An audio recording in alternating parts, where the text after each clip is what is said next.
الحمد لله نحمده ونستعينه ونستغفره ونعوذ بالله من شرور أنفسنا ومن سيئات أعمالنا من يهده الله فلا مضل له ومن يضلل فلا هادي له وأشهد أن لا إله إلا الله وحده لا شريك له وأشهد أن محمدا عبده ورسوله أما بعد فإن خير الحديث كتاب الله وخير الهدي هدي محمد صلى الله عليه وسلم وشر الأمور محدثاتها وكل محدثة بدعة وكل بدعة ضلالة وكل ضلالة في النار. أعوذ بالله من الشيطان الرجيم. بسم الله الرحمن الرحيم. ومن يبتغي غير الإسلام دينا فلن يقبل منه وقال تعالى اليوم أكملت لكم دينكم وأتممت عليكم نعمتي ورضيت لكم الإسلام دينا. محترم حاضرین، ہم سب مسلمان ہیں، یعنی اسلام کو ماننے والے ہیں بطور دین، بطور مذہب.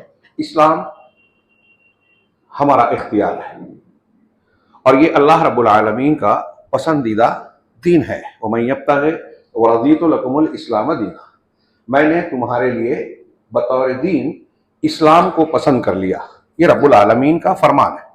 اور دوسری جگہ ارشاد فرمایا کہ اس دین اور اسلام کے علاوہ اس کی تعلیم سے ہٹ کر اس کے خلاف اگر کوئی شخص کوئی چیز اختیار کرتا ہے عقیدے میں، عبادت میں، اپنی زندگی کے اصول کے طور پر، تو اللہ رب العالمین کے یہاں وہ قابل قبول نہیں ہوگا. وَمَن يَبْتَغِ غَيْرَ الْإِسْلَامِ دِينًا، جو دین کے اعتبار سے اسلام کے علاوہ کسی چیز کو چاہے گا، لفظی ترجمہ قرآن کی آیت کا، کسی اور چیز کو چاہے گا بطور دین، اسلام کے علاوہ کسی اور چیز کو چاہے گا، فَلَن يُقْبَلَ مِنْهُ، تو وہ اس سے کبھی قبول نہیں کیا جائے گا. اور آخرت میں اگلی آیت کا ٹکڑا ہے، وہ بہت نقصان اٹھانے والا ہوگا، خسارے میں ہوگا.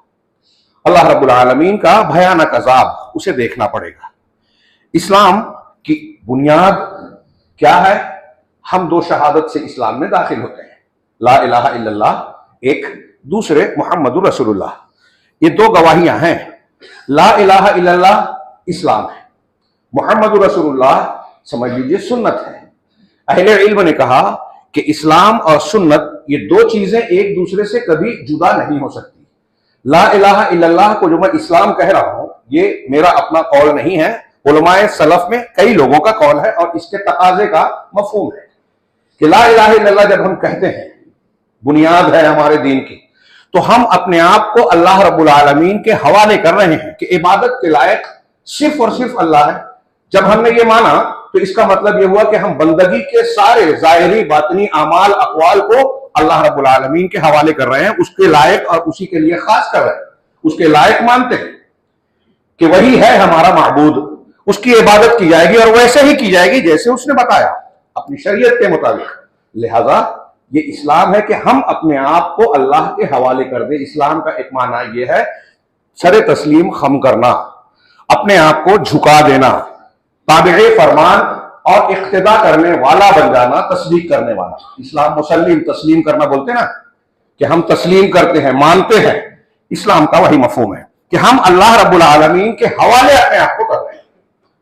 اور محمد رسول اللہ جو دوسری گواہی ہے، اس کا مطلب یہ ہے کہ نبی کریم صلی اللہ علیہ وسلم سے قول، فعل، تقریر کی شکل میں، جس کو ہم حدیث یا سنت کہتے ہیں، جو بھی ہمیں مل رہا ہے ہم اسے قبول کر رہے ہیں. یہ السنہ ہے. اہل علم نے کہا کہ اسلام اور سنت دونوں الگ نہیں ہو سکتے. ایک گواہی لا الہ الا اللہ اور ایک گواہی محمد رسول اللہ، دونوں کا تقاضا ایک اسلام ہے، ایک سنت ہے، اور دونوں مل کر اسلام بنتے ہیں. یعنی اپنے آپ کو اللہ کے حوالے کر دینا، شریعت کے مطابق اپنی پوری زندگی، اپنے ظاہر و باطن کو ڈھال لینا. یہی اس دنیا میں ہم سے اور آپ سے اللہ کا مطالبہ ہے. سادے انداز میں آپ کو سادی بات لگ رہی ہے، لیکن جب ہم اس مفہوم کو جاننے کے بعد، جس کے بارے میں میں ایسا سمجھتا ہوں کہ شاید کوئی اختلاف نہیں کرے گا جو میں نے بیان کیا، کوئی مسلمان کسی بھی مسلک کا ماننے والا ہو، وہ اس سے اختلاف نہیں کرے گا کہ لا الہ الا اللہ محمد رسول اللہ کی دونوں گواہیوں کا یہ تقاضا ہے، اور اسلام اور سنت دونوں ایک دوسرے سے لازم و ملزوم ہیں. اسی لیے امام بربہاری شرح السنہ، بہت بڑے امام گزرے ہیں، عقیدے کی کتاب ہے ان کی، وہ کہتے ہیں الاسلام هو السنہ والسنۃ هو الاسلام. بڑا پیارا جملہ ہے اور تشریح طلب ہے، موقع نہیں ہے کہ اسلام سنت ہے اور سنت اسلام ہے، دونوں ایک دوسرے سے الگ نہیں ہے۔ اب اس کی تشریح کرتے ہوئے یا اس کی تعبیر کے اعتبار سے ہم مسلمانوں کی عملی زندگی پر نظر ڈالیں، آج اپنا جائزہ لے لیں، تو ایسا محسوس ہوتا ہے کہ یہ بات جو میں نے کہی اور میں کہہ رہا ہوں کہ کسی کو اختلاف نہیں ہو سکتا، یہ بات مسلمانوں کا بڑا طبقہ مانتا ہی نہیں ہے عملی شکل میں۔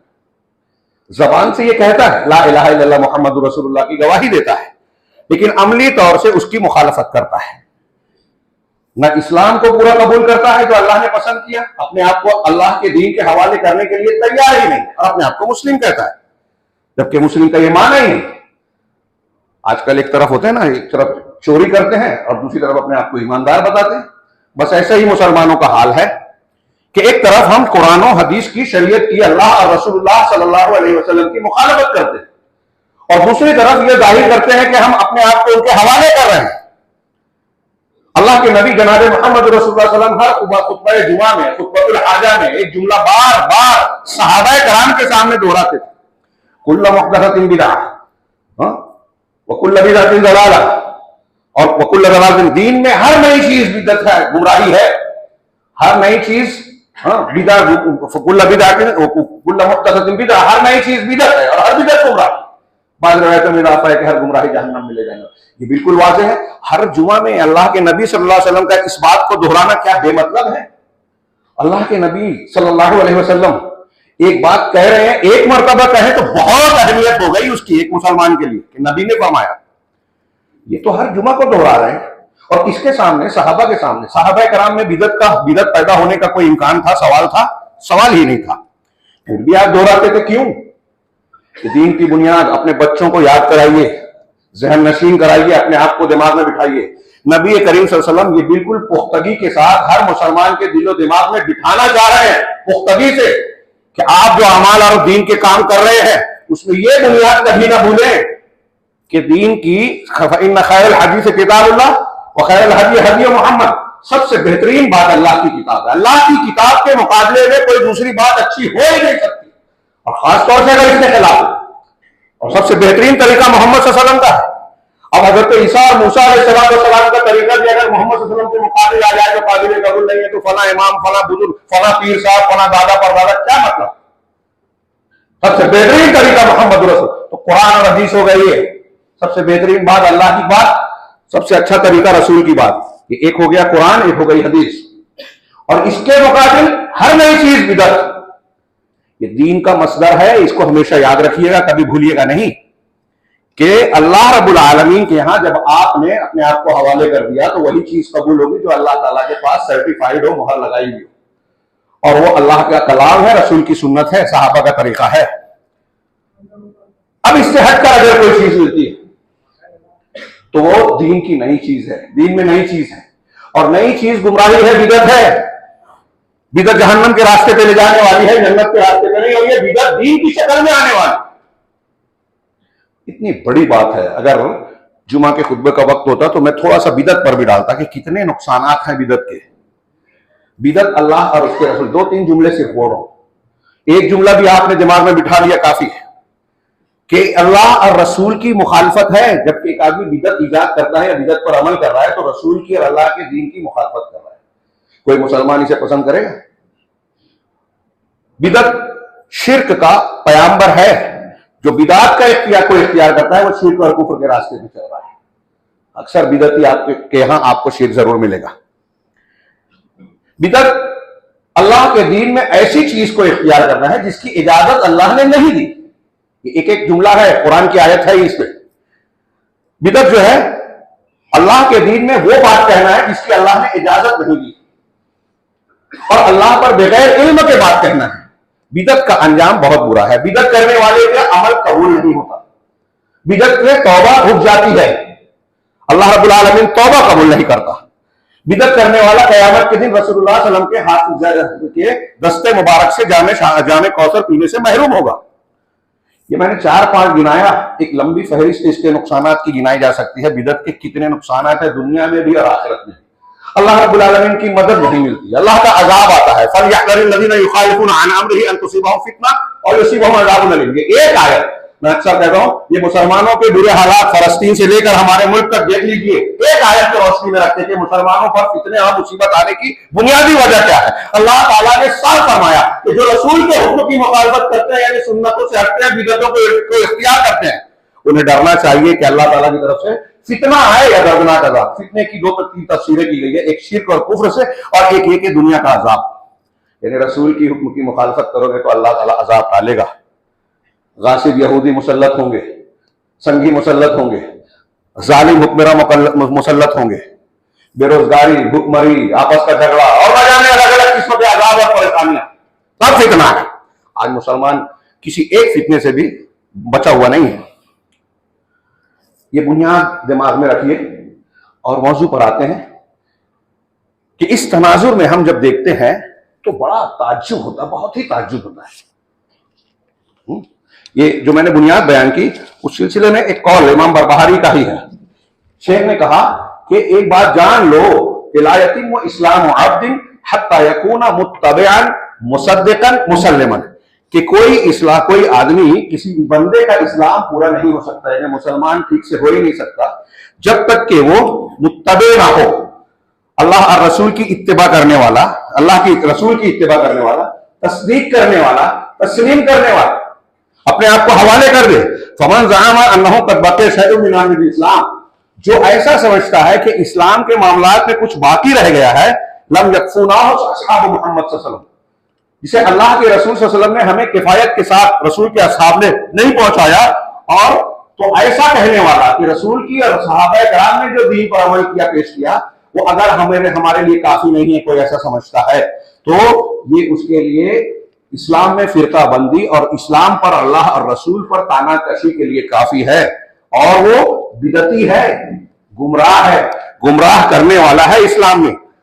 اسلام میں ایسی چیز کو اختیار کرنے والا ہے جو اس کا حصہ ہے ہی نہیں، غیر اسلام کو اختیار کر رہا ہے تو قبول ہوگا کیا؟ من عمل عملا لیس علیہ امرنا فہو رد، جس نے کوئی بھی ایسا عمل کیا جس پر ہمارا حکم نہیں ہے، اللہ کے رسول نے فرمایا ہمارا حکم نہیں ہے، وہ رد ہے۔ یہ حدیث یاد ہوگی سب کو، لیکن مسلمانوں کی عملی زندگی میں یہ یاد نہیں ہے۔ اس کا نقشہ ہر مہینے اور ہر عبادت میں ہم غور کریں تو معلوم ہوتا ہے کہ مسلمانوں نے اللہ اور رسول اللہ صلی اللہ علیہ وسلم کی بتائی ہوئی تعلیمات پر اکتفا نہیں کیا، بس نہیں کیا کہ جو انہوں نے بتایا وہ ہمارے لیے کافی ہے، اس میں شاید کمی محسوس کرتے ہیں، چنانچہ انہوں نے نئی نئی ایجادات کر لی۔ اب یہ جس مہینے سے ہم گزر رہے ہیں اور ایک دو روز کے بعد 15 شعبان آنے والا ہے، میں غور کرتا ہوں تو مجھے بڑی حیرت ہوتی ہے کہ اللہ رب العالمین نے اس امت کو ایک بہت بہت بڑا انعام دیا ہے ماہ رمضان کی شکل میں، سراپا برکتوں سے بھرپور۔ جیسے جیسے اس کے دن بڑھتے ہیں اس کی برکتیں، فضیلتیں، اجر و ثواب بڑھتا جاتا ہے۔ آخری عشرے میں تو لیلۃ القدر ہے، ایک رات کی عبادت ایمان و اخلاص کے ساتھ مل گئی تو 1000 مہینوں سے بہتر ہے، یہ ہم جانتے ہیں، بالکل واضح ہے اس کی فضیلت قرآن سے، حدیثوں سے، صحابہ کے عمل سے۔ اس ثابت شدہ رات اور ثابت شدہ مہینے کی فضیلتوں سے شیطان نے بھڑکانے کے لیے، ہٹانے کے لیے بالکل اس مہینے سے پہلے والے مہینے میں ایسی زبردست بدعت ایجاد کروا دی کہ آدمی اس میں مشغول ہو کر اپنے آپ کو مطمئن کر لیتا ہے کہ ہم نے اللہ رب العالمین کے پاس اپنے آپ کو کامیاب لوگوں میں شامل کر لیا۔ شعبان کا مہینہ، اس کی کیا فضیلت ہے، کیا حیثیت ہے؟ بہت ہی مختصر وقت ہے، اور میں نے جیسا کہ کہا کہ ایسا لگتا ہے شعبان میں کچھ زیادہ ہی بدعتیں ہیں، ہو سکتا ہے میری غلطی ہو لیکن کافی کچھ ہیں۔ سب کا تذکرہ کرنا اور تفصیلی بات کرنا یہ ایک جمعہ میں ممکن نہیں ہے، تو سرسری ذکر آئے گا، آپ اس پر غور کیجئے، تحقیق کیجئے۔ شعبان کی فضیلت شرعی حیثیت سے قرآن اور حدیث کی روشنی میں اگر دیکھیں تو بس یہ ہوگی کہ اس مہینے میں اللہ کے نبی جناب محمد رسول اللہ صلی اللہ علیہ وسلم نے زیادہ سے زیادہ روزے رکھے ہیں اور اس کی ترتیب دی۔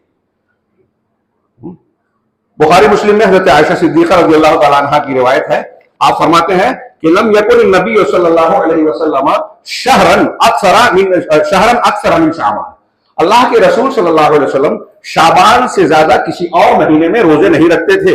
فإنہ کان یصوم شعبان کلہ، یہ بخاری مسلم کی حدیث ہے، اس لیے کہ آپ جو ہے پورے شعبان کا روزہ رکھتے تھے تقریباً۔ اسی طرح حضرت ام سلمہ کی، حضرت اسامہ کی اور کئی روایتیں ہیں جن میں ہے کہ آپ اللہ کے رسول صلی اللہ علیہ وسلم اگر کوئی 2 مہینے کا مسلسل روزہ رکھتے تھے تو شعبان اور رمضان۔ شعبان کے بارے میں جو پورے مہینے کی بات کہی گئی ہے یہاں اکثر مراد ہے، بعض روایتوں میں اس کی وضاحت ہے کہ زیادہ تر سب روزہ رکھتے تھے۔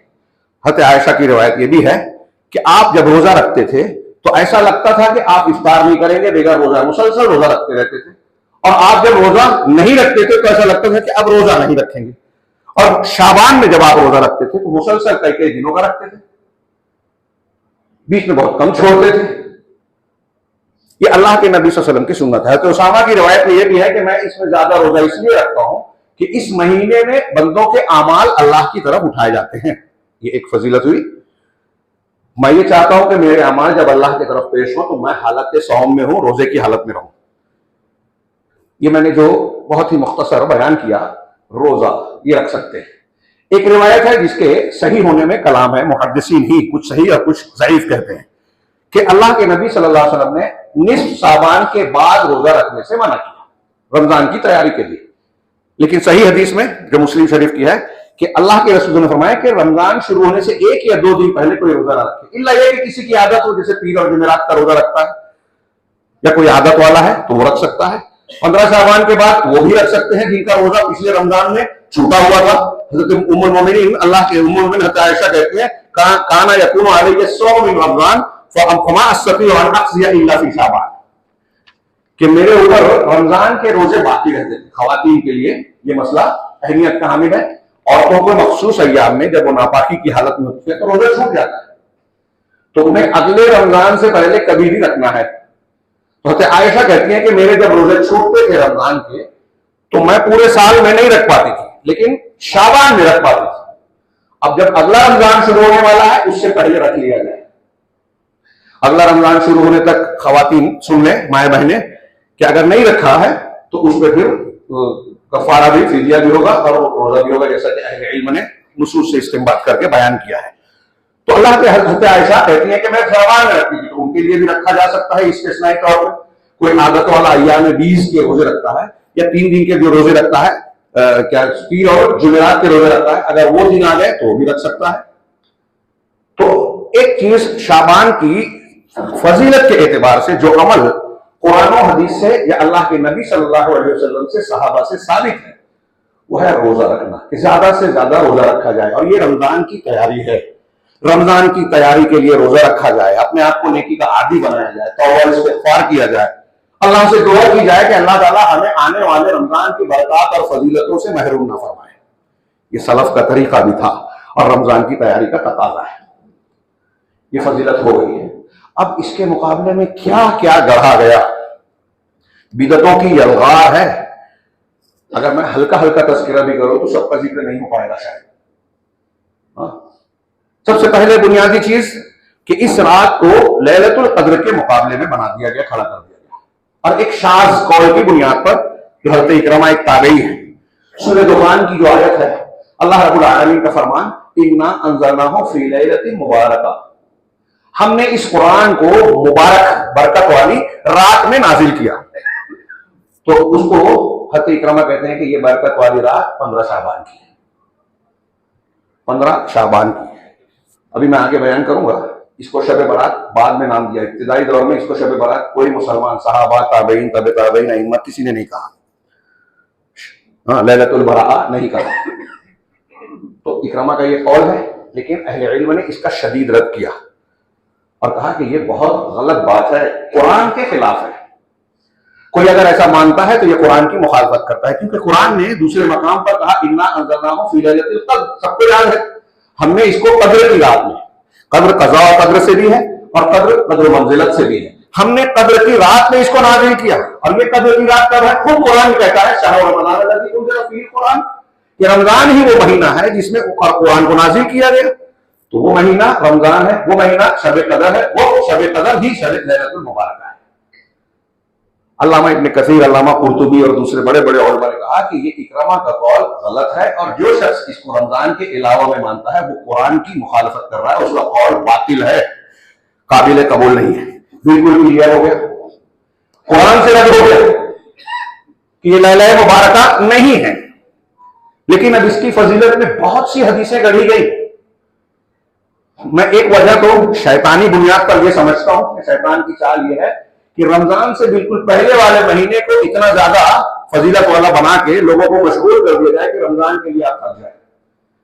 علامہ ابن تیمیہ کا قول ہے، میں اکثر پیش کرتا ہوں، بڑا پیارا قول ہے سنت اور بدعت کے بارے میں.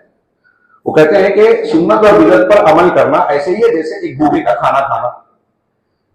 آپ کو اگر شدید بھوک لگی ہے، کھانے کے لیے بےتاب ہے، اب کھانا نہیں مل رہا ہے پسندیدہ، کوئی ایسا کھانا مل گیا جس میں بدبو ہے، ناپسند ہے، آپ کو برا اچھا نہیں لگ رہا ہے، برا کھانا ہے، سڑا ہوا یا باسی کھانا، لیکن اب آپ کو بھوک اتنی شدید ہے کہ آپ مجبور ہیں، آپ نے کھا لیا. کیا کروں، نہیں ہے تو یہی کھا لیتا ہوں. آپ نے سڑا ہوا ناپسندیدہ کھانا، باسی کھانا کھا لیا، پیٹ بھر لیا. پیٹ بھر جانے کے بعد اب آپ کے سامنے لذیذ، بہترین، اچھے سے اچھا جو آپ کو پسند ہے تازہ کھانا آ جائے تو کیا اس پسندیدہ کھانے کو اب کھانے کا دل چاہے گا آپ کو؟ چونکہ باسی اور سڑے ہوئے کھانے سے پیٹ آپ بھر چکے ہیں، اس لیے اس کھانے کی ضرورت آپ کو محسوس نہیں ہوگی، خواہش ہی نہیں ہوگی، اور زبردستی اگر آپ نے کھایا تو اور نقصان ہوگا. ٹھیک ایسا ہی معاملہ سنت و بدعت کا ہے. اگر آپ نے بدعت پر عمل کر لیا اور اپنے نیکی کے جذبے کو کے پیٹ کو بھر لیا، آپ کے ایک مسلمان کے اندر یہ جذبہ ہوتا ہے کہ میں نیکی کروں، عبادت کروں، اللہ رب العالمین کا تقرب حاصل کروں، فطری بات ہے. اب اس نے 15 شعبان کو محنت کر لی اور اس کو بتا دیا گیا کہ اس میں یہ نماز پڑھنے سے 70,000 اجر ملے گی، آپ کے سارے گناہ معاف ہو جائیں گے، آپ کی ساری حاجتیں مل جائے گی، آپ کو یہ مل جائے گا، آپ کو وہ مل جائے گا، پورے سال کے گناہ معاف ہو جائیں گے، نیا کھاتا شروع ہوگا. اسی رات میں تقدیر لکھی جا رہی ہے، لیلۃ القدر میں لکھی جاتی ہے، 15 شعبان کو نہیں. 15 شعبان کی خاص فضیلت میں کوئی ایک روایت بھی ثابت نہیں ہے، ایک بھی. کتنی مشہور ہے ہمارے یہاں، کتنی بیان کی جاتی ہے. تو جب یہ فضیلتیں سن لیا، آدمی نے رمضان 15 شعبان کی رات میں محنت کر لی تو رمضان کے لیے اس کا پیٹ بھرا ہوا ہے. باسی کھانا کھا کے بدعت کا عمل پر عمل کر کے سنت پر عمل کرنے کی اس کو جو ہے طلب اور اس کا جذبہ ختم ہو گیا. یہ میں ایک نقصان یہ سمجھتا ہوں کہ ایک وجہ یہ ہے جو شیطان نے لگایا رمضان شعبان میں بدعتوں میں، کہ اس بدعت میں لگ کے آپ رمضان کی سنتوں میں جو ہے سست پڑ جائیں. پیٹ بھرا رہے گا تو کھائیں گے نہیں، باسی کھانا کھا لیا ہے سڑا ہوا، نقصان دینے والا، تو تازہ اچھا مفید کھانا، صحت بنانے والا کھانا کھانے کی خواہش ہی نہیں ہے. اور آپ دیکھ لیجیے 15 شعبان کو محنت کرنے والے شب قدر کو سوتے ہیں، عید کی تیاری کرنے میں بازار کرتے ہیں. انا للہ و انا الیہ راجعون. عید کی تیاری نیکیوں سے، عبادت سے ہوتی ہے. ہمارے یہاں لوگ مادے سے کرتے ہیں اور سمجھتے ہیں کہ 15 شعبان کو تو ہم نے سب نپٹا دیا. دوسری وجہ کہ 15 شعبان ہی کیوں، اس کی وجہ آپ کھنگالیں گے تو پتہ چلے گا کہ یہ بھی روافظ اور صوفیوں کی ایجاد ہے. رافضیوں کی اور صوفیوں کی. ہمارے یہاں بمبئی سے اور اس علاقے کے جو ہے ادھر کا نہیں پتا، جو اخبارات شائع ہوتے ہیں اردو کے، آپ دیکھیے گا 15 شعبان کو، اس سال بھی دیکھیے گا 2-3 دن ہے، منگا کے دیکھیے گا، انٹرنیٹ کا زمانہ ہے، آسانی سے دیکھ سکتے ہیں. اس میں شیعوں کی طرف سے اشتہار آتا ہے بڑا بڑا پورے پیج کا کہ 12ویں امام، امام زمان، امام غائب جن کو کہتے ہیں، جن کے بارے میں ان کا عقیدہ ہے کہ وہ 12ویں امام بھاگ کے ایک غار میں چھپ گئے ہیں، سر رمن رہا کے غار میں، جن کے پاس اصلی قرآن ہے. اور یہ جو قرآن ہمارے ہاتھ میں ہے اس کا 1/3 بھی نہیں ہے. نعوذ باللہ، یہ جھوٹا عقیدہ، غلط عقیدہ ہے، روافظ کا عقیدہ ہے. اور قرآن یہ اصلی نہیں ہے، یہ شیعوں کے ہاں ایک مسلمہ عقیدہ ہے. آپ سے کہیں نہ کہیں تقیہ کریں الگ بات، 1 2 5 7 100 200 نہیں، 5000 سے زیادہ شیعوں کی امہات الکتب میں یہ روایتیں موجود ہیں کہ قرآن میں ہر طرح کی تحریف ہوئی ہے. ابوبکر صدیق، عمر فاروق اور صحابہ نے اس میں آگے بھی کیا، پیچھے بھی کیا، تبدیلی بھی کیا، لفظ بھی بدلا. 5 قسم کی تحریفیں کی ہیں. کچھ غائب کر دیا، کچھ بڑھا دیا، کچھ آگے کر دیا، کچھ پیچھے کر دیا. وہ کہتے ہیں کہ سورہ فاتحہ میں سے کم کر دیا، ان کی اذان میں بھی تبدیلی ہے. سورہ احزاب کہتے ہیں سورہ بقرہ سے بڑی تھی، اس میں اہل بیت کے مناقب تھے، ابو عمر اور ابو بکر نے رضی اللہ عنہ نے اس کو حذف کر دیا. یہ شیعہ ہیں. کیا یہ مسلمان ہوئے جو قرآن کو قرآن نہیں مانتے، اس لیے ان کے حافظ نہیں ہوتے؟ تو ان کے عقیدے کے مطابق ان کے 12ویں امام جو اصلی قرآن لے کے گئے ہیں، اور جب دنیا میں انہی کی روایت کے مطابق 313 خالص سچے پکے شیعہ ہوں گے تو وہ غار سے نکلیں گے. اور وہ 15 شعبان، ان کی پیدائش کا دن ہے 15 شعبان. ان کی پیدائش کا دن اس لیے ان کی پیدائش کی خوشی مناتے ہیں، اور اس دن روافض جو ہے دعا کرتے ہیں، اہتمام کر کے دعا کرتے ہیں کہ آپ باہر آ جائیے، آپ نکل جائیے، ہم بہت پریشان ہیں، عمر ابو بکر صدیق کو ماننے والے ہم کو پریشان کر کے رکھے ہیں، ان کے دشمن یہود نصارہ نہیں ہے، مسلمان ہیں، پوری اسلامی تاریخ میں سب سے زیادہ نقصان پہنچایا انہوں نے، آج کی تاریخ میں بھی عراق ہو، شام ہو، یمن ہو، ہر جگہ آپ دیکھیں کہ سنیوں کا قتل عام ہو رہا ہے۔ ایران میں ایک پورا علاقہ ہے احواز، جہاں سنی عرب رہتے ہیں، 1 کروڑ سے زیادہ کی آبادی ہے، اس علاقے میں ایران کا تسلط ہے، انتہائی شدید قسم کے مظالم ڈھائے جاتے ہیں، خبروں میں نہیں آتا، جیسے اسرائیل کا آتا ہے، اسرائیل کی طرح حرکتیں ہوتی ہیں وہاں، لیکن یہ خبر میں نہیں آتا۔ اس علاقے میں مسلمان سنیوں کو اپنے بچوں کا نام ابو بکر، عمر، حفصہ، عائشہ رکھنا منع ہے، نہیں رکھ سکتے، کوئی مخالفت کرتا ہے غائب ہو جاتا ہے، قتل عام ہوتا ہے، اس کی تاریخ پڑھیں گے آپ خون کے آنسو ہوئیں گے۔ سقوط بغداد ہو، حضرت حسین کا قتل ہو، مسلمانوں پر آنے والی جو بھی استاد و تاریخ اسلام ہے، یہ نئی نئی تنظیمیں پیدا ہوتی ہیں، آپ کو ان کے اندر روافض کا ہاتھ ملے گا۔ آج مسلمان سنیوں میں جو لوگ صوفیوں کی شکل میں اسلام کو بگاڑ رہے ہیں، وہ روافض سے اثر متاثر ہیں۔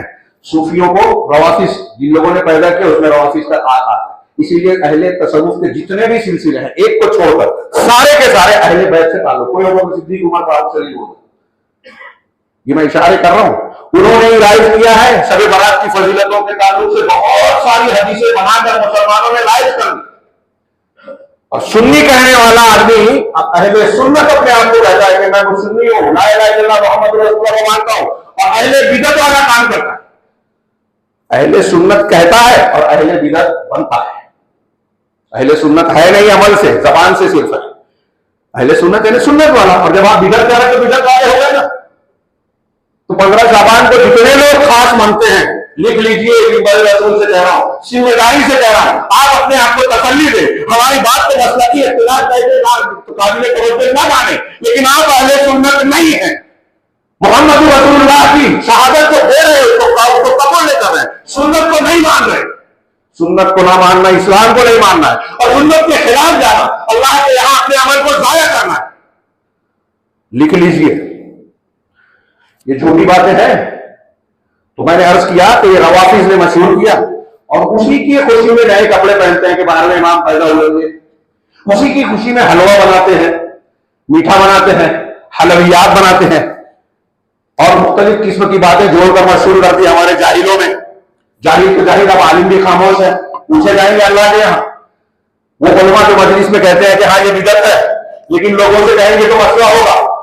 ہمارے کچھ جان شناسا علماء سے میری بات چیت ہوئی، انہوں نے قبول کیا کہ ہاں ہم مانتے ہیں کہ یہ سنت نہیں ہے، بدعت ہے، ثابت نہیں ہے۔ کیوں نہیں کہتے؟ ہم لوگوں سے کہیں گے لوگ ناراض ہو جائیں گے۔ میں نے کہا تعجب ہے آپ پر، اللہ ناراض ہو آپ کو گوارا ہے؟ لوگ ناراض ہو جائیں گے آپ کو اس کی فکر ہے؟ پوچھے جائیں گے اللہ کے یہاں، آپ کے پاس علم ہے تو اس کی ذمہ داری ہے، دیانت ہے، دیانت کا تقاضا ہے۔ لوگوں کا نہیں، اللہ کا ڈر ہونا چاہیے، یہی تو امتحان ہے ہمارا۔ اگر لوگوں کا ڈر ہوتا تو حضرت ابراہیم پوری قوم کے سامنے، اپنے باپ کے سامنے کھڑے ہوتے، گھر سے نکالے جاتے، وطن سے چھوڑنا پڑتا، سارے لوگوں کے محبوب ہوتے۔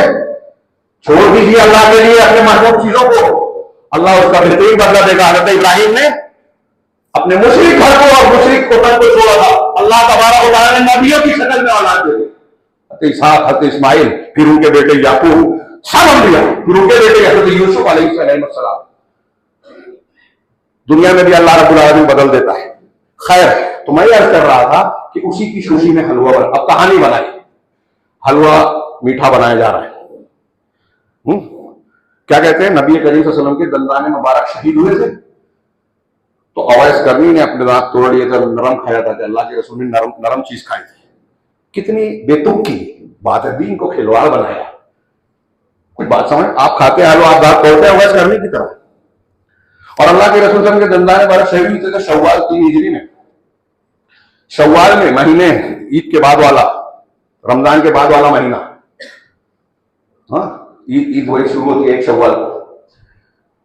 اس میں آپ کو، آپ کے دانت ٹوٹے تھے، شہید ہوئے تھے، اور آپ حلوہ کب کھا رہے ہو؟ شعبان میں، نرم چیز، اور اس میں بھی کڑک کڑک، اور نہ جانے کیسے۔ اپنے بچوں کو حلوہ مت کھلائیے اس دن، یہ میں خاص طور سے کہہ رہا ہوں، آپ کے پڑوس جو بن رہے ہیں کہتے ہیں حلوائی ہے نا بچے مانگتے ہیں، بچوں کو محروم کیجیے کہ اس دن نہیں کھانا ہے، تاکہ ان کے دماغ میں بیٹھے کہ یہ دن کھانے والا نہیں ہے۔ نرمی مت برتیے کہ بچے مانگ رہے ہیں تو چلو بنا دیتے ہیں، ہم مانتے نہیں ہیں لیکن بنا دیتے ہیں، بہت سے لوگ یہ عمل کرتے ہیں، قطعی نہیں۔ سنت اور بدعت کے معاملے میں کٹھور بننا چاہیے، اس معاملے میں کہ بچوں سے محبت نہیں ہوگی، آپ بچوں کا دل اور دماغ کا غلط تربیت کر دیں گے، کھلا دیں گے۔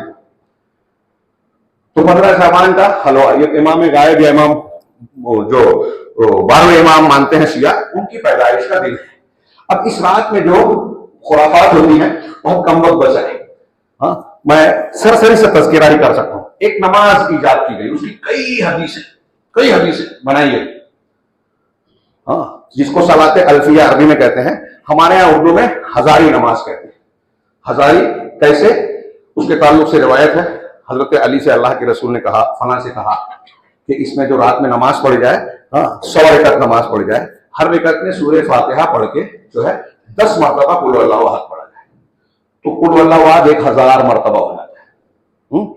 اس طرح یہ ہزاری نماز ہے۔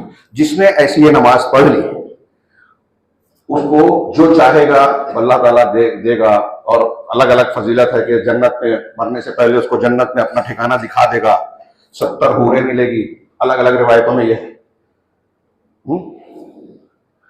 بتائیے، یہ روایت جو ہے تمام محدثین کے نزدیک یہ من گھڑت اور جھوٹی حدیث ہے۔ علامہ ابن قیم کہتے ہیں کہ جو سنت اور صحیح حدیثوں کو خوشبو پا لیتا ہے، مجھے تعجب ہے کہ وہ ایسی حدیثوں کو کیسے قبول کر سکتا ہے، ایسی جھوٹی روایتوں پر کیسے عمل کر سکتا ہے۔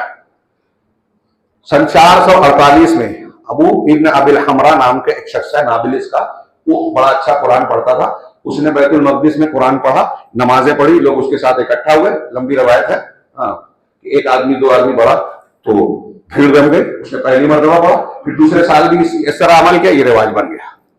448 میں، 5ویں صدی میں، 400 سال کے بعد، نہ اللہ کے رسول صلی اللہ علیہ وسلم نے بتایا، نہ صحابہ نے کیا، نہ تابعین نے کیا، نہ امامان دین نے کیا، نہ محدثین جانتے تھے۔ اور میں نے کہا اس کو لیلۃ البراء یا شب برات بھی آپ کسی ابتدائی دور کی کتاب میں نہیں پائیں گے۔ نجات کا معنی کہتے ہیں، اور کس وجہ سے کہتے ہیں کہ حضرت عائشہ کی روایت ترمذی کی، حضرت عائشہ صدیقہ نے ایک دن اللہ کے رسول صلی اللہ علیہ وسلم کو گم پایا، تلاش کرنے گئی، جب بقی میں پایا، اللہ کے رسول نے بعد میں ان سے کہا کہ کیا تم یہ سمجھتے ہو کہ تم پر اللہ اور اس کے رسول ظلم کریں گے؟ حضرت عائشہ نے کہا کہ میں نے سمجھا کہ آپ اپنی بعض ازواج کے پاس گئے ہوں گے۔ کہا نہیں، میں بقی گیا تھا اللہ کے رسول، اس لیے کہ آج 15 شعبان ہے، اور اس رات میں اللہ تبارک و تعالیٰ قبیلہ بکر کی، قبیلہ کلب کی بھیڑوں کے بالوں کے برابر لوگوں کی بخشش کرتا ہے۔ امام ترمذی رحمہ اللہ نے اس حدیث کو نقل کرنے کے بعد کہا کہ میں نے امام بخاری، ان کے استاذ ہیں، پوچھا یہ حدیث تو کہا کہ یہ ضعیف ہے، اہل علم نے اس کو منکر، ناقابل حجت، انتہائی ضعیف حدیث قرار دیا۔ اس کے بالمقابل ایک دوسری حدیث ہے جس میں ہے کہ حضرت بریرہ کو بھیجا اللہ کے رسول کو ڈھونڈنے کے لیے اللہ تعالیٰ حضرت عائشہ نے، تو انہوں نے ان کو بقی میں پایا۔ بعد میں آپ نے بتایا کہ مجھے حکم دیا گیا تھا کہ میں بقی جاؤں اور وہاں کے مدفون لوگوں کے لیے دعا کروں۔ اس میں 15 شعبان کا ذکر نہیں ہے۔ ایک روایت ہے کہ اللہ تبارک و تعالیٰ 15 شعبان کی رات جو ہے اہل دنیا کی طرف جھانک کر دیکھتا ہے، اور ان میں مشرک اور مشاہد جو اپنے کسی مسلمان بھائی سے کینہ نفرت رکھتا ہے، اس کو چھوڑ کر باقی سب کی مغفرت کرتا ہے۔ علامہ البانی نے اس کو حسن کہا، باقی تمام محدثین اس کو ضعیف کہتے ہیں۔ اور اگر مان بھی لیا جائے اسے تو اس میں عمل کہاں ہے کوئی؟ علامہ البانی کہتے ہیں کہ یہ اس رات کی اتنی فضیلت ہوئی کہ اللہ تبارک تعالیٰ جھانک کر دیکھتا ہے، بس کوئی عمل، کوئی نماز اس سے ثابت نہیں ہوتی۔ اور وہ بھی کہتے ہیں کہ 15 شعبان کی رات میں کسی نماز کا، کسی خاص عمل کا کوئی ثبوت نہیں۔ جس حدیث میں یہ ہے کہ اس کے دن میں روزہ رکھو اور رات میں نماز پڑھو، وہ بھی ضعیف ہے یا موضوع اور منگلت ہے۔ اس میں ایک نماز اور بتائی جاتی ہے، ایک نماز اور بتائی جاتی ہے، میں نے ہمارے یہاں سنا ہے، یہاں کتابوں میں نہیں پڑھا، ہمارے یہاں پرچیوں میں لوگ بانٹتے ہیں، ہمارے شہر مالیگاؤں میں، صلاۃ قضاء عمری، عمر بھر کی قضا کی نماز۔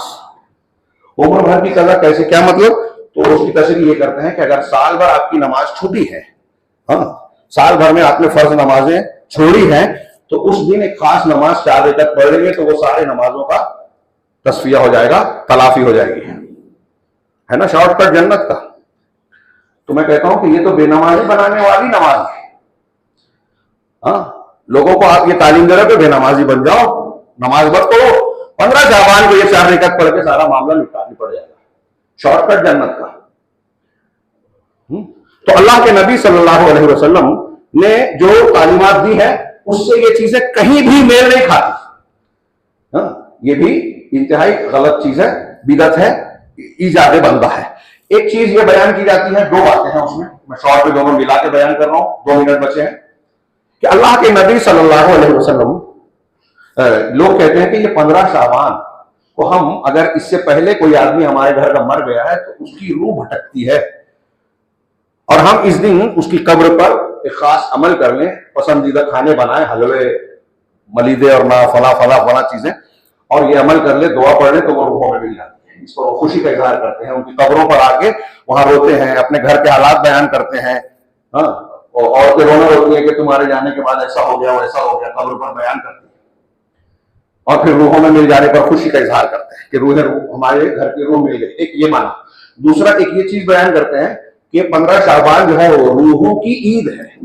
اس دن آپ کے گھر کے رشتہ دار جو انتقال کر چکے ہیں ان کی روحیں واپس لوٹتی ہیں, اور انہی کی خوشی میں بہت سے لوگ کھانا پکاتے ہیں, جو مرنے والے کو پسند تھا وہ پکا کے بعض لوگ اس کو چھتوں پہ رکھتے ہیں. جیسے ہمارے یہاں ہندوؤں کا عقیدہ ہے, اور ہمارے یہاں کچھ بریلوی بھی مانتے ہیں کہ اگر آپ ہر جمعرات کو اپنے مرنے والے کے پسندیدہ کھانے کو چھت پہ رکھیں گے تو کوے کی شکل میں آ کے اس کی روح کھاتی ہے. انا للہ و انا راجعون. یہ جو تینوں چیزوں میں نے بیان کی, یہ ہندوانہ عقیدہ ہے. اسلامی عقیدے سے اس کا دور دور تک کوئی تعلق نہیں ہے, بلکہ اسلامی تعلیم کے بالکل خلاف ہے. اسلامی تعلیم قرآن و حدیث کی بالکل واضح اور صاف دلیلوں کے مطابق اس دنیا سے جو ایک مرتبہ چلا گیا, مر گیا, وہ دوبارہ دنیا میں نہیں آ سکتا, دوبارہ نہیں آ سکتا, اس کی روح نہیں آ سکتی. اللہ رب العالمین کا مثال کے طور پہ سورہ مومنون میں فرمان ہے, وَمِن وَرَائِهِمْ بَرْزَخٌ إِلَىٰ يَوْمِ يُبْعَثُونَ. اس سے پہلے ہے وَإِذَا جَاءَ أَحَدَهُمُ الْمَوْتُ قَالَ رَبِّ ارْجِعُونِ. جب تم ان میں سے کسی کے پاس موت آتی ہے تو وہ کہتا ہے پروردگار مجھے لوٹا دے واپس, لَعَلِّي أَعْمَلُ صَالِحًا فِيمَا تَرَكْتُ. تو جو میں نے دنیا میں چھوڑ رکھا ہے اس کو دنیا کی زندگی میں نیک عمل جا کے کروں گا. دنیا میں مرنے والا کہے گا, یا آخرت میں برزخ سے قیامت کے دن دوبارہ اٹھائے جانے کے وقت کہے گا. گزشتہ ہفتے میں نے اس آیت پر جو ہے تقریر میں بیان کیا کہ اس کی تفسیر بیان کی کہ وہ کہے گا مرنے والا شخص کہ دوبارہ دنیا میں بھیج دے, میں نیک عمل کروں گا. تو اللہ رب العالمین کی طرف سے جواب ہوگا کلا, ایسا نہیں ہو سکتا, ناممکن, ہرگز نہیں. انہا کلمۃ ہوا قائلها, یہ بس ایک بات ہے جو وہ کہہ رہا ہے. ایک تو یہ کہ وہ کہہ رہا ہے ہوگا نہیں, اور اگر ہم نے دیکھ بھی دیا تو وہ اچھا کام نہیں کرے گا. یہ دونوں مطلب ہے. آگے اللہ نے فرمایا وَمِن وَرَائِهِمْ بَرْزَخٌ, مرنے والے کے پیچھے برزخ ہے, ایک آڑ ہے, پودا ہے, إِلَىٰ يَوْمِ يُبْعَثُونَ, دوبارہ زندہ کیے جانے تک. یعنی یہ جو بیچ ہے دنیا کی زندگی اور آخرت میں دوبارہ زندہ کیے جانے والی زندگی, اس کے درمیان میں یہ برزخ ہے.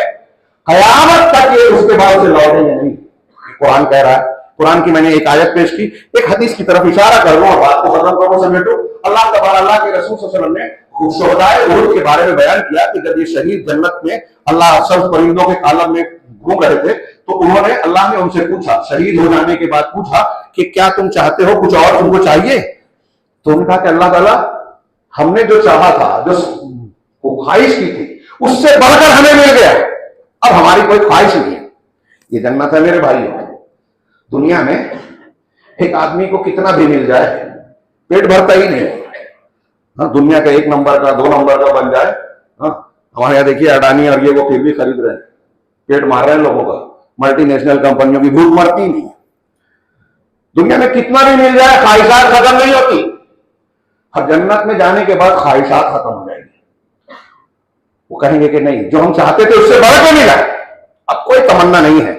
اللہ تعالیٰ بار بار ان سے پوچھے گا, تو وہ جواب دیں گے کہ نہیں ہمیں کچھ نہیں چاہیے. جب اللہ تعالیٰ کئی مرتبہ پوچھے گا تو اب وہ کہیں گے کہ اگر تو چاہتا ہی ہے ہم سے پوچھنا تو اللہ تعالیٰ ہماری خواہش اب یہ ہے, تمنا یہ ہے کہ پھر سے دنیا میں بھیج دے, تیرے راستے میں ہم قتال کر کے اپنی جان کی بازی لگائیں اور پھر سے اپنی گردن کٹوائیں اور یہ اونچا مقام پھر سے پورا ہوا. تب اللہ تعالیٰ کہے گا کہ نہیں, میرے پاس یہ بات طے ہو چکی ہے، قانون بن چکا ہے، اس میں تبدیلی نہیں ہو سکتی کہ جو دنیا سے ایک مرتبہ آ گیا وہ واپس نہیں جا سکتا۔ نوٹ کیجئے دماغ میں اسے، محفوظ کیجئے اپنے بچوں عورتوں سب کو بتائیے کہ مرنے کے بعد کسی کی روح بھٹکتی نہیں ہے، کسی کی روح واپس نہیں آتی۔ ہاں، علیین سجین یہ عام روحوں کا معاملہ ہے، انبیاء کچھ لوگوں کی روحوں کا معاملہ الگ ہے، شہداء کی روحیں جنت میں ہوتی، کوئی کسی کی روح واپس نہیں لوٹتی۔ اور جو ایسا عقیدہ رکھتا ہے وہ ہندو دھرم کا عقیدہ رکھ رہا ہے، اسلام کو نہیں مان رہا۔ وَمَن يَبْتَغِ غَيْرَ الْإِسْلَامِ دِينًا فَلَن يُقْبَلَ مِنْهُ، اسلام کے علاوہ کوئی دین چاہے گا اللہ کے یہاں قبول نہیں ہوگا۔ اگر ایسا عقیدہ ہے کہ بات کے حوالے سے تو لکھ لیں کہ وہ اسلام پر نہیں ہے، یہ معاملہ اسلام کے مطابق نہیں مان رہے ہیں۔ اور ایسی بہت سی چیزیں ہیں، تحقیق کریں، اندھے بہرے بن کر لوگوں نے ہمارے درمیان رائج کر دیا، ہم نے قبول کر لیا لا الہ الا اللہ محمد رسول اللہ کے خلاف ہے۔ ایک بات اور بھی جو رہ گئی ہے وہ بیان کر دیں کہ اللہ تبارک و تعالی 15 شعبان کے دن ایک خرافات یہ ہوتی ہے کہ قبرستان کو سجا دیا جاتا ہے، چونا گز کرتے ہیں، پرانی قبروں کو پھر سے نئی بنا دیتے ہیں، اینٹا لگاتے ہیں، بالکل صاف صاف حدیثوں میں ممانعت ہے۔ میری سمجھ میں نہیں آتا کہ علماء کرام کیوں خاموش رہتے ہیں۔ اگر ایک اہل حدیث جا کے بیان کرے تو لوگ اسے مسلک کی بات سمجھتے ہیں، لیکن کوئی بتا دے، میں اپنے حنفی بھائیوں سے، وہ چاہے دیوبندی ہوں، بریلوی ہوں، جماعت اسلامی سے وابستہ ہوں، کوئی بھی ہو، ان سے کہہ رہا ہوں کہ آپ کوئی ایک صحیح تو چھوڑیے، ہمارے علماء نے چیلنج کیا تھا، علامہ احسان ظہیر کا میں نے کوئی خطاب بہت پہلے سنا تھا کہ ایک ضعیف حدیث بھی بتا دیجیے جس میں قبر کو پختہ بنانے کا حکم ہے، اجازت ہے۔ ضعیف، صحیح چھوڑیے ضعیف۔ امام حنیفہ، امام شافعی، امام مالک، امام احمد رحمہ اللہ، چاروں اماموں میں سے کسی ایک کا قول بتا دیجیے جو یہ کہتے ہو کہ پکی قبر بنا سکتے ہیں، قبر پر چونا لگا سکتے ہیں، سب اس کو حرام کہتے ہیں، ممنوع کہتے ہیں۔ حدیث میں بالکل صاحب ہے، نہا رسول اللہ صلی اللہ علیہ وسلم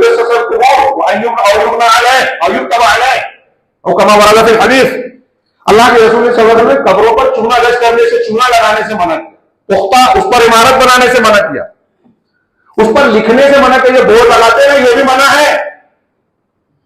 انبیاء کی قبروں پر جنہوں نے مسجد بنائی اللہ کے رسول نے ان پر لعنت بھیجی۔ مسجد کے احاطے میں قبر ہے، اس مسجد میں نماز نہیں ہوگی۔ لعن رسول اللہ صلی اللہ علیہ وسلم کیا ہے؟ لعن اللہ لعن اللہ اليہود والنصارى اتخذوا قبور انبیائهم مساجد۔ یہود و نصارہ پر اللہ کی لعنت تو اپنے انبیاء کی قبروں کو مسجد، انبیاء کی پوجا نہیں کرتے تھے، قبروں پر مسجد بنا کے اللہ کی عبادت کرتے تھے، ان پر لعنت۔ جس پر لعنت ہو دنیا آخرت میں کامیاب ہوگا کیا؟ پختہ قبریں بنائی جا رہی ہیں، ہمارے یہاں لوگ خاموش ہیں اور مسلمان بول رہے ہیں اپنے آپ کو، اللہ کی بات ماننے کو تیار نہیں، رسول کی بات ماننے کو تیار نہیں ہے، مسلمان تھے۔ میں نے شروع میں کہا لا الہ الا اللہ محمد رسول اللہ کا تقاضا ہے کہ آپ اپنے آپ کو اللہ اور رسول کے فرامین اور تعلیمات کے حوالے کر دیں، لیکن آپ قبرستان جائیے 15 شعبان کو تو جگمگائے گا، لائٹ لگائی جائے گی خوب۔ یہ ایک تفصیل تھی، موقع نہیں ہے، یاد آ گیا تو کوئی بول دو کہ برامے کا ایک طبقہ گزرا ہے، خالد بن معدان برمکی، اس کی نسل مسلمانوں میں آئی، یہ پہلے زرتشت تھے، آگ کی پرستش کرتے تھے۔ انہوں نے اپنے دور میں، یحییٰ بن خالد کہتے ہیں کہ اپنے دور میں 15 شعبان کو مسجدوں میں جو ہے چراغاں کرنا شروع کیا، اور لوگوں کو کہا کہ ایسا کرنے سے بڑا فائدہ ہوگا۔ ہر مقصد کیا تھا؟ اس کا مقصد یہ تھا کہ جیسے آگ کی پرستی وہ لوگ کرتے تھے، مسلمانوں میں ایک دوسرے نام سے مسجدوں میں آگ جلائی جائے، اور جب وہ نماز پڑھے تو سامنے آگ رہے تاکہ وہ آگ کی عبادت کرنے والوں کے جیسے بن جائے۔ تو اس وقت چراغ تھا، قندیلیں تھی، آج کنکمے ہو گئے ہیں، لیکن اس روشنی کا کوئی جواز اسلام میں نہیں ہے، یہ فضول خرچی ہے، یہ غلط میسج ہے۔ آپ یہ کر کے غیر مسلموں کو بھی یہ بتا رہے ہیں کہ دیکھیے جو ہے اللہ تبارک و تعالیٰ یہ اسلام ہے، جبکہ یہ اسلام نہیں ہے، اسلام کا کوئی تہوار نہیں ہے یہ۔ ہاں، تو قبرستان سے بہت ساری خرافات جڑی ہوئی ہیں، اور 15 شعبان کو ان خرافات سے جوڑنے کا کام، 15 شعبان کے تعلق سے جھوٹی غلط حدیثیں اور روایتیں ہمارے درمیان پھیلائی گئی ہیں، اور بہت سے مسلمان اس میں ملوث ہو گئے۔ آخری بات کہ ایک بات یہ کہی جاتی ہے کہ اللہ کے نبی صلی اللہ علیہ وسلم نے فرمایا کہ جیسے ہی 15 شعبان کو سورج غروب ہوتا ہے، سورج غروب ہوتا ہے تو اس کے بعد اللہ تعالیٰ سمائے دنیا پر آتا ہے، آسمان دنیا پر آتا ہے اور پوچھتا ہے کوئی مغفرت چاہنے والا ہے جس کو میں معاف کروں، اور ایسا ایسا لمبی یہ روایت بھی صحیح نہیں ہے، 15 شعبان سے متعلق صحیح نہیں ہے۔ یہ مسلم شریف میں ایک عام روایت ہے جس میں ہر رات کے لیے کہا گیا ہے، کیا ہے، ینزل الرب ربنا تبارک و تعالی الى السماء الدنیا حين يبقى ثلث الليل الاخير او كما قال۔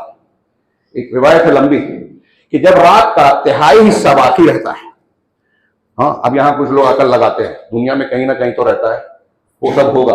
اللہ اور رسول نے بتایا، ہم سر جھکاتے ہیں۔ کیسے ہے؟ اللہ تبارک و تعالیٰ کے نزول کی کیفیت ہم نہیں جانتے، اللہ نے فرمایا ہم مانتے ہیں، رسول نے بتایا فرمایا مانتے ہیں۔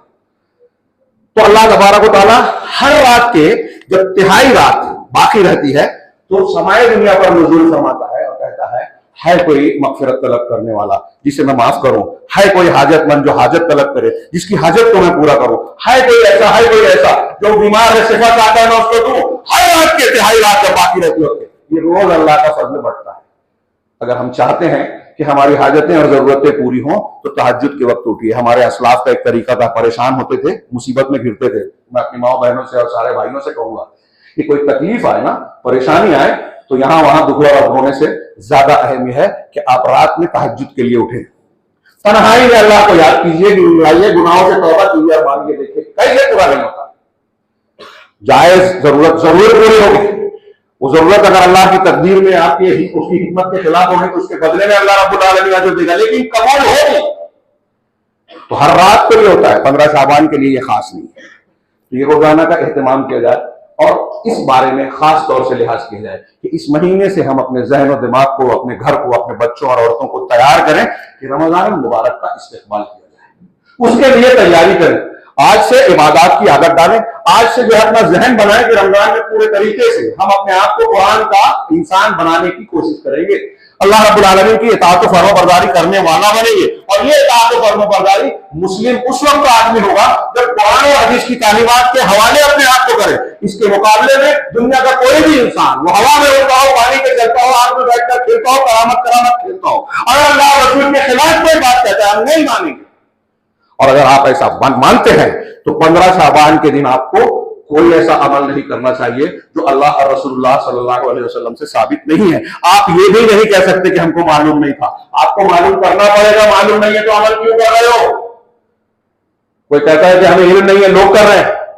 ہم کو یہ کہا گیا کہ اللہ رسول نے یہ کہا ہے کہ لوگوں کو جو کرتے تھے وہ کرو، نہیں، یہ کہا ہے اطیعوا اللہ و اطیعوا الرسول، اللہ کی اطاعت کرو اور رسول کی اطاعت کرو، اور اللہ اور رسول کی بات کو مانو گے، دنیا اور آخرت کی کامیابی ملے گی۔ اللہ رب العالمین سے دعا ہے کہ وہ ہمیں دنیا اور آخرت میں کامیاب ہونے کی توفیق عطا فرمائے، اس راستے پر چلنے کی توفیق دے جو دنیا اور آخرت کے فوائد اور کامیابی کو ہمارے دامن میں سمیٹتا ہے اور اس کا حقدار بناتا ہے، اور ایسی چیزوں سے، بدعت، خرافات سے، فتنوں سے ہمیں پروردگار محفوظ رکھے جو اللہ رب العالمین کو ناراض کرنے والی ہیں اور دنیا اور آخرت میں عذاب سے، رسوائی سے دوچار کرنے والی ہیں، جس سے آج مسلمان دوچار ہے۔ پروردگار ہمیں ان سب چیزوں سے محفوظ رکھے۔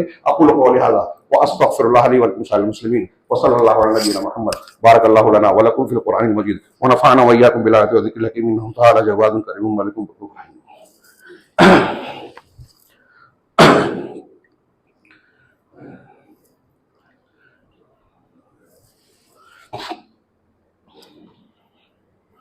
الحمد للہ نحمده ونستعینه ونستغفره ونؤمن به ونتوکل علیہ ونعوذ باللہ من شرور انفسنا ومن سیئات اعمالنا، من يهده الله فلا مضل له ومن يضلل فلا هادي له، واشهد ان لا اله الا الله وحده لا شريك له، واشهد ان محمدا عبده ورسوله، اما بعد فاعوذ بالله السميع العليم من الشيطان الرجيم، بسم الله الرحمن الرحيم، ان الله وملائكته يصلون على النبي يا ايها الذين امنوا صلوا عليه وسلموا تسليما، اللهم صل على محمد وعلى آل محمد كما صليت على إبراهيم وعلى آل إبراهيم إنك حميد مجيد، اللهم بارك على محمد وعلى آل محمد كما باركت على إبراهيم وعلى آل إبراهيم إنك حميد مجيد۔